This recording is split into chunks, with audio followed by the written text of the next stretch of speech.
Good morning. We look today at Deuteronomy 8 through 10, and it seems to me that I had put down Deuteronomy like through chapter 8 yesterday morning, but I know I didn't talk too much about chapter 8 for sure. So in chapter 8, Moses is reminding the people of God's commandments. And in verse 4, I think verse 4 is great. The clothes on your back did not wear out. Your feet did not swell these 40 years. Know in your heart that as a parent, so think about that. For 40 years, as God had provided for them, their clothing didn't wear out, their feet didn't swell. God just was faithful and taking care of them in all those ways. And then verse 6 is, therefore keep the commandments of the Lord, just that reminder to follow God, which they have had so much trouble doing. We all know that, and we have trouble as well. But verse 7, starting in verse 7, is a description of the promised land. The Lord your God is bringing you a good land, into a good land, a land with flowing streams, with springs and underground waters welling up in valleys and in the hills, a land of wheat and barley, of vines and fig trees and pomegranates and olive oil and honey, a land where you will eat bread without scarcity, you will lack nothing, whose stones have iron and copper, and you will eat your fill and bless the Lord, and then verse 11, just a caution, take care that you do not forget that the Lord your God, just take care that you don't forget the Lord your God, remember, and it's, remember the Sabbath day to keep holy, but it's that reminder that, don't give up on God. And then verse 14, do not exalt yourself, don't think you did it on your own. And it goes that way, and then going on in here, then Moses is reminding them of how God, provided the water, the manna, and all of that. And in verse 18, remember the Lord your God, for it is he who gives you power to get wealth, so that he will confirm his covenant that he swore to your ancestors.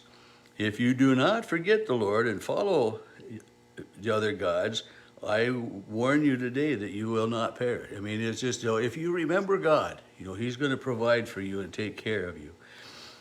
And then chapter 9, Moses is saying, okay, today you're going to pass into the promised land. You're going to receive the promise, and you're going to go in to dispose nations that are greater than you, and peoples that are more powerful than you, and greater numbers than you, and cities that are fortified. But you're going to do it because God is leading, and God is taking care of these other people. And it isn't because you are so good, although God chose you as his people.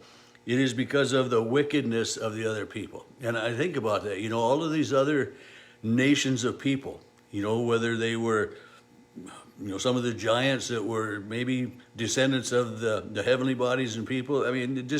But all of these people had somehow come from Adam and Eve, because, if God created Adam and Eve as the first people, all of these other people had come from them and should have known God and should have worshiped God. But, as so many of them did, as the Israelites as well, fell away and worshiped other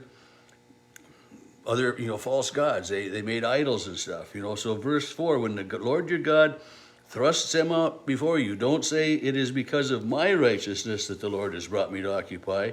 Rather, it is because of the wickedness of the other nations. And so, God is the God of all people, of all nations, of all tribes, of all of creation. And so these other peoples, other nations of people had become more wicked than the Israelites. And, God had chosen the Israelites, and he had shown them favoritism. And still in some ways today, you can, people look at the Jews and, the Israelites and the nation of Israel is persecuted by other nations yet, and it goes way, way, way back here in the Bible to this God's favoritism toward them in so many ways. We forget that in today's world and stuff. But so it's because of the other's wickedness. And then verse 6 of chapter 9.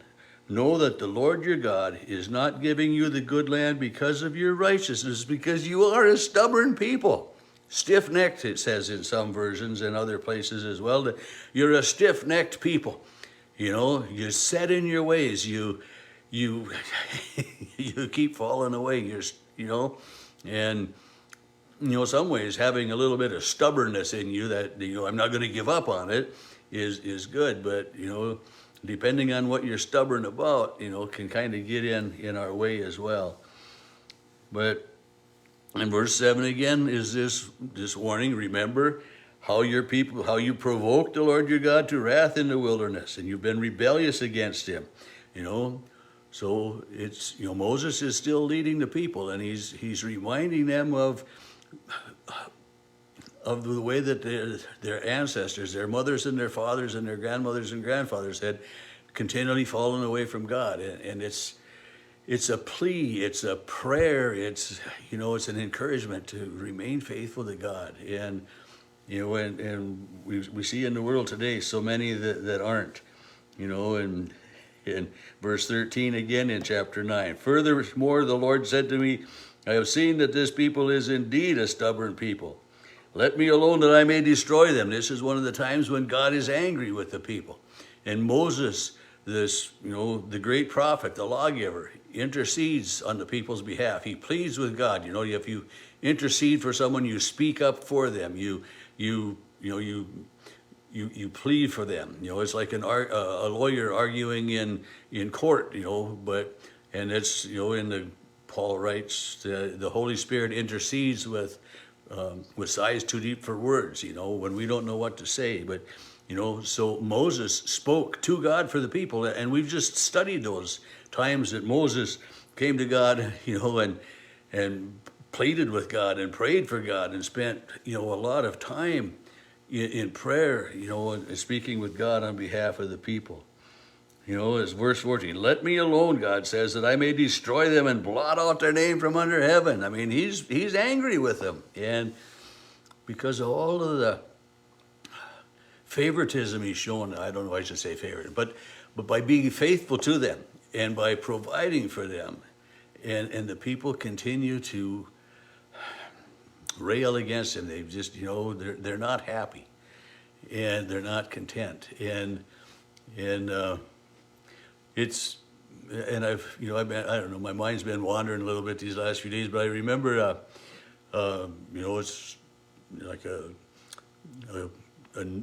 Native American young boy saying to his grandfather, how will I know what to do? I mean, because the grandfather has told him that within each and every one of us, there is a good wolf and a bad wolf.